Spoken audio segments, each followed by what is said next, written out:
Alright, what's up? Kumusta mga kaibigan? At yan nga, sinasabi ko sa inyo ay back to informative vlogging na ulit tayo pero panibagong setup. Diyos mo yung marimar. Kung dati, pinag-usapan natin mga kaibigan yung naging buhay ko sa Poland.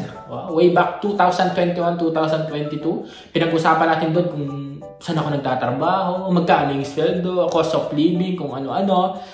This time mga kaibigan, pag-uusapan na natin kung ano nga ba talaga yung buhay ko, panibagong buhay ko dito sa Italy. Yun, wala nang paligoy-ligoy pa. So, ang buhay, pag sinabing buhay, trabaho agad, di ba? So, pag-uusapan natin mga kaibigan kung ano nga ba talaga yung trabaho ni Andre Lawrence dito sa Italy.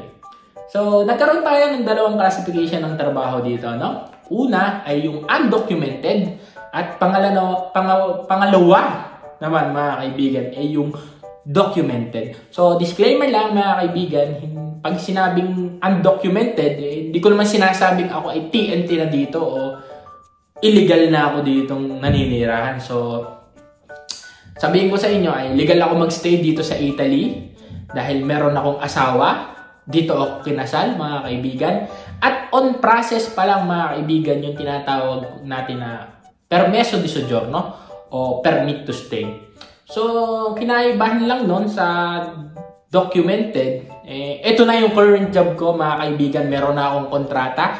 Yung undocumented na mga trabahong sinasabi ko sa inyo, mga under the table, sa susunod na vlog na lang natin pag-uusapan. Kung pwede nga ba, kung paano ako binabayaran, at kung ano yung mga naging trabaho ko nung wala pa akong permit to stay dito sa Italy.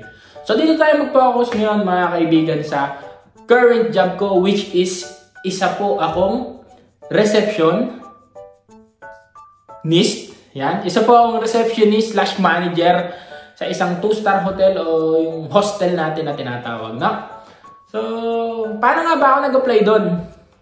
So, konting story lang mga kaibigan. Story time! Story time mga kaibigan. 5 years ago, yung trabaho na yan ay tinanggihan ng asawa ko. So, siya dapat yung tatrabaho dyan. So, hindi malinaw sa kanya kung bakit nga ba niya tinanggihan yung trabaho na yun, bakit hindi niya ginrab yung opportunity na yun na bilang isang receptionist sa isang hostel, ganun. Ngayon, nasagot na mga kaibigan. Last April 2023, tinawagan ulit siya nung hotel na yun at tinanong kung siya ay may trabaho na ba or kung willing ba siyang magtrabaho dahil nga hiring dun sa doon sa hotel na yun. At isa lang sinabi niya mga kaibigan, siya yung nagtatrabaho na. Pero, after niya sabihin dun sa tumawag sa kanya na siya yung may trabaho na, bigla niya naman sinabi na meron siyang kakilala na willing magtrabaho, which is ako nga yun. Ang inyong lingkod. Ako. So, sinabihan na agad ng asawa ko, yung boss ko ngayon, na ito, willing yung asawa kong trabaho, ganito, ganyan. Pero ang problema ay wala pang permit to stay o yung permesso di soggiorno na tinatawag. Kaya medyo alamanin na kagad sa pandinig kasi una, walang dokumento, paano nga naman makapagtrabaho. Pero mga kaibigan, pinapunta tayo na aking bossing, no? Pinapunta tayo dun sa kanyang opisina, sa mismong hotel, at tayo ay nag-interview. At doon sa interview na yun, mga kaibigan, kasama ko pa yung aking asawa sa aking tabi. Siya ay nandyan, ako yung inalalayan. Inalalayan niya ako, mga kaibigan. Siya ang aking naging translator kasi nga Italiano yung aking bossing. So yan, mga kaibigan. Sa akin, alam kong negative na yun. Negative na, mga kaibigan. Kasi nga unang-una, hindi ako parlabene. O yung hindi ako fluent sa Italian, tapos pangalawa, receptionist yung apply ko, ganito, ganyan. Wala pa ako nung permesso di soggiorno nung tinatawag na isa sa pinaka-importanting dokumento na dapat meron ka para magkaroon ka ng trabaho. So wala pa ako nun, pero nagpunta pa din ako mga kaibigan kasi ang isip ko nun, walang mawawala. Experience din kung sakali. Tapos isa pa walang imposible kung magdadasal ka ng mga kaibigan. So, nagpunta ako. And ayun nga, medyo tagilid na agad nung nandun pa lang. Nagpunta ako doon Thursday. Tapos nung Sabado, tinawagan kami mga kaibigan. Diyos ko. Tinawagan kami na kung pwede daw ba na magtrabaho ako sa kanila. Pero hindi bilang receptionist na mga kaibigan, kundi bilang isang taga-plancha. So, ano nga ba yung mga paplansyahin doon? Yung mga bedsheet, mga kumot, punda, kobrekama, ganyan. Ayun yung mga paplansyahin. Ngayon, sabi ko, sige, go tayo mga kaibigan. Talagang ginrab ko yung opportunity kahit na 2 hours. 2 hours a day lang yung magiging trabaho. And yung sitwasyon ko nung dati, galing pa ako sa ibang bayan, tapos babiyahe pa ako ng train, na mahigit kalahating oras hanggang 1 oras yung biyahe para dun sa trabaho. Tapos 2 oras lang tuwing hapon yung trabaho ko. Pero sabi ko, okay, gagarap ko yung ganyang klaseng opportunity kasi hindi naman ako negative. Magbabayad ako ng 60 euro para sa ticket ko sa train sa loob ng 1 buwan, monthly na yon. Tapos meron pa din naman ako may tatabi, meron pa rin naman ako kaming pangkain. Ayun, yung sweldo nung pangkain lang talaga. Pero sabi ko, sige, gagrab natin yung opportunity na yan. So, yun. Nag-umpisa akong mag-plancha-plancha muna, mga kaibigan. Yung 2 hours a day nga lang. Ganyan. Tapos, pumapasok ako kahit Sabado. Tapos, mga kaibigan, yung nag-housekeeping doon, nag-resign. Biglang nag-resign yung nag-housekeeping. Kaya kinausap ulit ako ng boss ko na kung gusto ko daw ba na mag-housekeeping doon. Sabi ko, syempre naman gusto ko mag-housekeeping, di ba? Kasi dagdag oras din yun. So, nadagdagan na ako noon ng 3 hours sa umaga, tapos yung pagpaplantsa ko nga sa hapon na 2 hours. So, konting tiis lang kasi umaga, mag-housekeeping ako from 9 o'clock hanggang alas 12. Or 9:30 to 12:30 yata yan. Hindi ko natanda. Pero basta 3 hours lang sa umaga. Tapos kailangan ko pang bumalik sa kanya sa hapon ng alas 4 hanggang alas 6. So, ganun yung naging schedule ko nun. So, total of 5 hours a day lang ako, mga kaibigan. Pero tsinaga ko yun. Kasi malaking pera na yun eh. Malaking bagay sa amin yan. Makakabayad kami ng bahay, makakapagbayad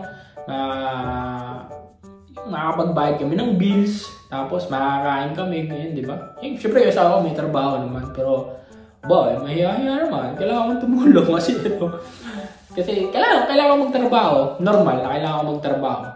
So, tis-tis lang ako noon, mga kaibigan. Tapos, ang ginagawa ko, after ng 12:30 ng tanghali, umuwi ako dun sa biyanan ko. Doon ako nagpapahinga, doon ako nagla-lunch. Kasi nga, kaysa naman umuwi pa ako dun sa bayan namin, malayo yun eh. Ayun nga, 1 oras biyahe din. Kaya doon na lang ako umuwi sa bahay ng biyanan ko. Tapos, sabay na kami umuwi ng asawa ko noon sa bahay namin. Kasi dito din siya nagtatrabaho sa lugar namin kumpara dati. So, kami, balikan, ganun. Travel kami araw-araw. Tapos, yun nga, nag-umpisa ako bilang taga-plancha. Tapos hanggang sa binigyan niya ako ng another opportunity na makapagtrabaho sa kanya bilang housekeeper. Yan, ako na yung nagbe-bedding, ako na yung naglilinis doon ng mga kaibigan. Tapos dumating yung panahon na yung receptionist kasi sa amin, estudyante. So, magpapasokan na, nag-resign na siya.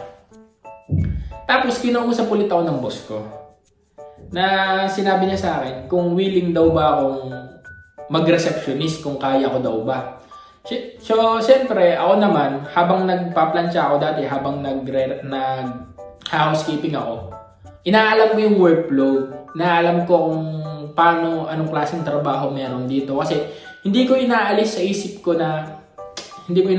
sarili ko na balang araw, mapopromote din ako bilang isang receptionist nga. So, inaaral ko siya habang nagtatrabaho ko doon. Ganun. Nagiging curious ako sa paligid ko. Hanggang sa yung dumating yung panahon na nag-resign na yung isang receptionist, kinausap na ako ng boss ko. Ngayon, ang sabi niya sa akin, kung gusto ko daw mag-receptionist, mag-aaral daw ako. Sabi ko, walang problema sa akin. Ang problema lang talaga, Wala pa yung aking permesso di soggiorno, yung permit to stay. Kasi on process pa talaga siya, mga kaibigan eh.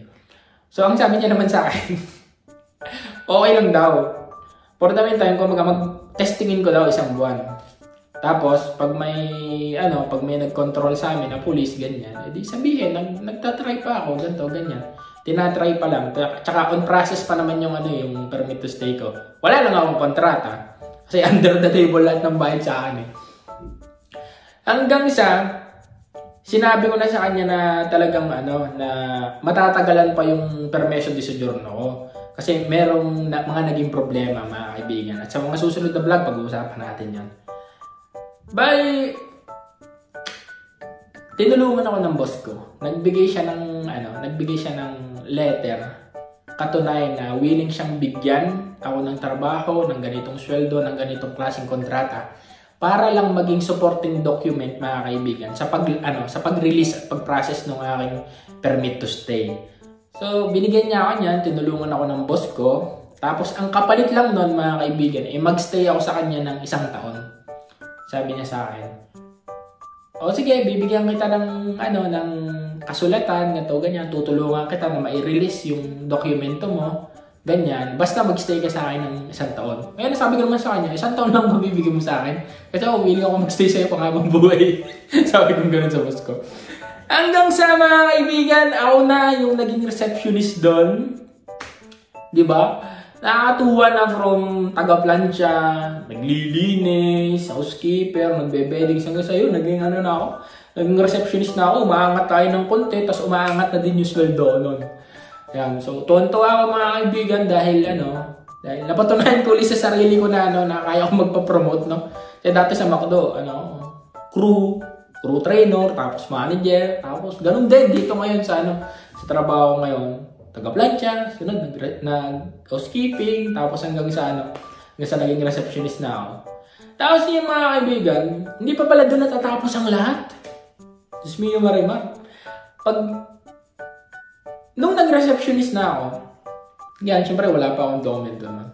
Nag-receptionist na ako, lagi ako pumapasok araw-araw na may kaba sa dibdib. Kinakabahan ako na baka mamaya may kumatok na pulis, baka makontrol ako, wala akong trabaho. Pero syempre, hindi naman ako pinabayaan ni Lord. Awa ng Diyos, mga kaibigan, ay nirelease na din yung aking permesso di soggiorno. At nung araw na din na yun, nung na-release yung aking permesso di soggiorno, sinabi ko na sa boss ko na ipag-prepare niya na ako ng lifetime contract. Biniro ko yung boss ko, sabi ko, bigyan niya na ako ng lifetime contract kasi willing ako magstay sa kanya dahil tinulungan niya ako na magkaroon ng dokumento. Tsaka syempre, napaka-grateful ko na bilang isang bago lang dito sa Italy, bagong salta dito sa Italy, hindi marunong mag-Italiano, hindi fluent, ganito, ganyan. Nagkaroon ako ng employer na Italiano, which is napakahirap sa iba. Nagkaroon din ako ng magandang trabaho. Kasi dati nilalagay ko na yung sarili ko na ito na magiging trabaho. Hanggang ganito na lang ako. Pero nagdasal ako, hindi ako pinabayaan ni Lord. At yan, inalay niya lahat para sa akin. Nandito na ako ngayon sa pagiging receptionist. At hindi pa natapos doon, mga kaibigan. Dahil nung binigyan niya ako ng kontrata, syempre ine-expect ko lang na 1 taong kontrata lang yung bibigay niya sa akin. Gaya na nung nasabi niya sa akin dati. Pero hindi, mga kaibigan. Binigyan niya ako ng regular contract. Indeterminato. So, nasa sa akin na yun kung paano ko pahahalagahan. At binigyan niya ako ng napakalawak na opportunity, napakagandang opportunity, mga kaibigan. Kaya yun, ayun ang pinagpapasalamat natin ngayon na meron tayong magandang trabaho dito sa Italy. Nasa opisina tayo nagtatrabaho, nagre-receptionist. At hindi lang yun, mga kaibigan. Dahil ipinagkatiwala niya na din sa akin ang pagmamanage ng kanyang business. So, ako na din ang nagmamanage noon sa ngayon. At sana magtuloy-tuloy, mga kaibigan, at bebentang ko pa siya ng maraming kwarto, maraming kama. Lagi kami fully book, mga kaibigan, kaya kung mapapapunta kayo dito sa Italy, kontakin nyo ako. Che-check-in ko kayo doon sa namin, sa hotel hostel namin. Okay, mga kaibigan? At ano ba? Meron tayo. So, tingnan natin. So, yun pala, mag-isa lang ako doon sa trabaho na yun. Na kumbaga, dati dalawa kaming receptionist doon. Kaso yung isa, na-terminate. Kasi medyo meron siyang ang mga katrabaho ko dati doon, Italiana. Dalawa yung receptionist na Italiana doon.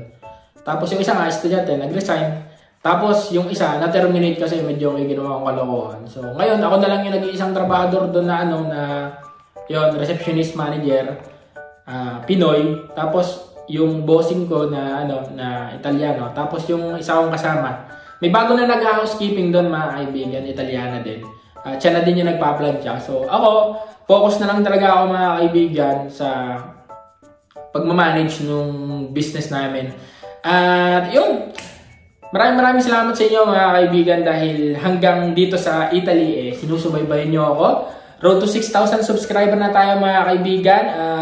Please, mag-subscribe pa kayo. I-share nyo pa tong video na to. At marami pa tayong pag-uusapan sa mga susunod. And huwag nyo kakalimutan, please like, comment, subscribe sa ating YouTube channel. And God bless.